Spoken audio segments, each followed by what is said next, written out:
Representative Wilms of the 142nd. Sir, you have the floor on the amendment. Thank you, Mr. Speaker. I rise in strong support of the amendment, and actually I tend to sign on as a co-sponsor to the underlying bill. I was very pleased to vote for last term the opioid actions that we took to reduce the maximum prescription from 30 days to 7, also requiring Narcan by first responders. Since then, as my colleagues have said, the crisis just keeps getting worse and worse. It was my extreme displeasure a few months ago, Mr. Speaker, to attend a wake of a young man in college who attended UConn, who was found dead, and he was in the marching band with my son when they were in high school. And so it was very tragic to have to go to that wake and take 2 hours to get into the church to do that. So it's hitting close to home, and I'm also pleased with a number of my colleagues. We've done opioid events in Norwalk and New Canaan, which have been very, very well attended. So this is something that's very direct and very personal for all of us. I do have some questions through you, Mr. Speaker, to the proponent of the amendment. Representative Steinberg, please prepare yourself. Please proceed, Representative Wilms. Thank you, Mr. Speaker. My first set of questions is on Section 11, which talks about there's a change in the antagonist that the EMS providers need to have. I just want to make sure I understand correctly. Right now, I believe, through you, Mr. Speaker, the law is that all first responders or all EMS personnel have to carry Narcan, but with Section 11, I understand that's being amended to have only one, and if the proponent could describe on how each town would implement that. Through you, Mr. Speaker. Representative Steinberg. Thank you, Mr. Speaker. Through you, I appreciate the question because it requires some clarification. The intent of the change in the language is to clarify that there must be at least one first responder, rather than everybody having to have it. So in the case that if 3 or 4 responders should show up and one doesn't have it, they would not be in violation. The obvious goal is to make sure that somebody has it available, one of the first responders, such that it can be applied in a timely manner. So it was really a logic clarification, if you will. Through you. Representative Wilms. Thank you, Mr. Speaker, and I thank the chair for that answer. So, going forward, each town, at least one, would carry it. And through you, Mr. Speaker, I take it's in the discretion of each town to designate which of the entities would have it. For example, it would either be the police or the fire or the EMS. That would be at the discretion of each town. Through you, Mr. Speaker. Representative Steinberg. Through you, Mr. Speaker, again, perhaps it requires a little more clarification.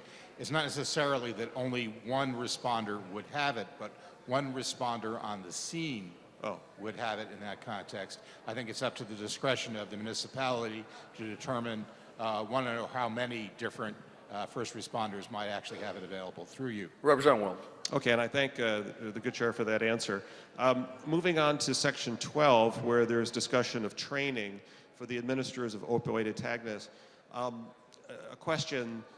There may be situations where someone is overdosing in a home, and a friend may be there, and the friend may have Narcan and see that there's a crisis situation and administer the Narcan, and let's say that person is not trained.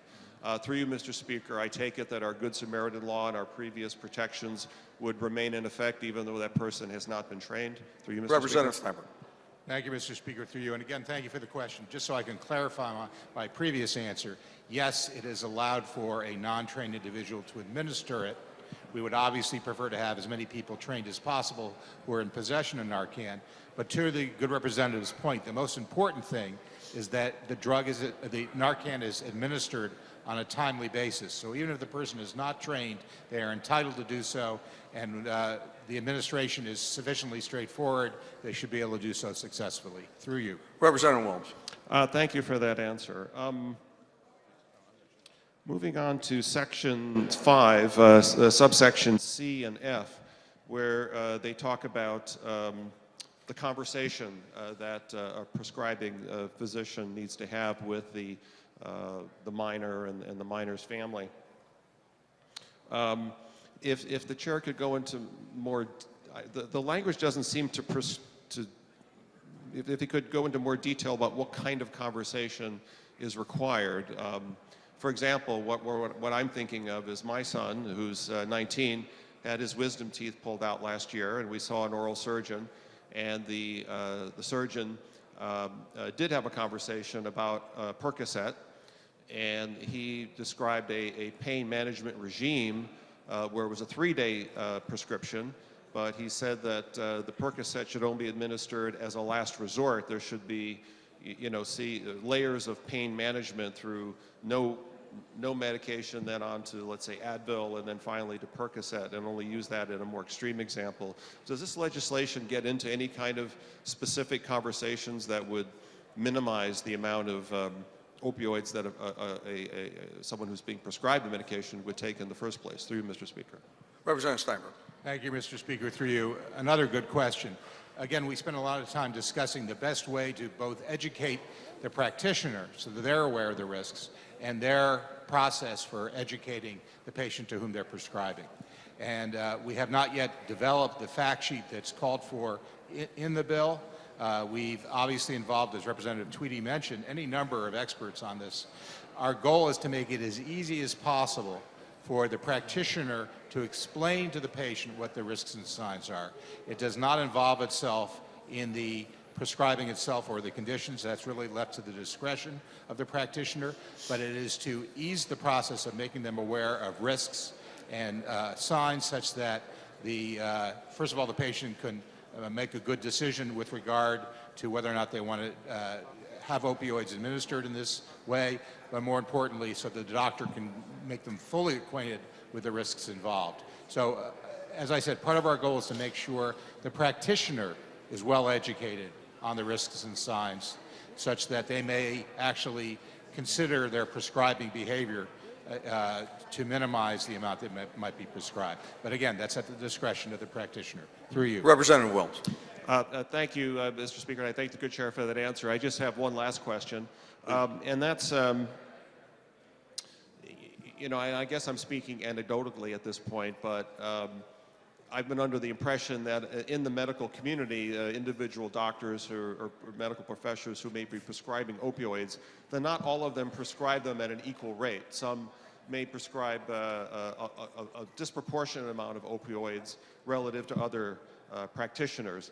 And I was wondering if anything in this bill would allow us or the Department of Public Health to identify those particular doctors or medical professionals, and perhaps then engage in a conversation with them to perhaps retrain them in terms of how much of the supply of these things they're issuing. Through you, Mr. Speaker. Representative Steinberg. Thank you, Mr. Speaker. Through you. Again, a very good question. And we know that one of the main reasons we have an epidemic is perhaps some practitioners are overprescribing. They're not aware of some of the risks involved. We're hoping that the education effort will help them see that there are alternatives and that they need to be very careful about the amount they prescribe. Section 1 of the bill, again, the information sharing within the agencies, hopefully will allow us to look at aggregate data and see if there are patterns that need to be addressed. But we think the first line of defense is to get the practitioner to be aware of the risks inherent and to change their behaviors. Through you. Representative Wilms. Thank you, Mr. Speaker, and I thank the good chair for his many good answers, and I appreciate all the work that he and his committee and the ranking member, Dr. Srinivasan, and my good colleague, Representative Tweedy, and everyone else who's been involved with this to move the ball forward as the crisis keeps getting worse and worse. We certainly need to respond, and I'm very pleased that we are responding, and so I'll be very happy to support this. Thank you, Mr. Speaker. Thank you, Representative.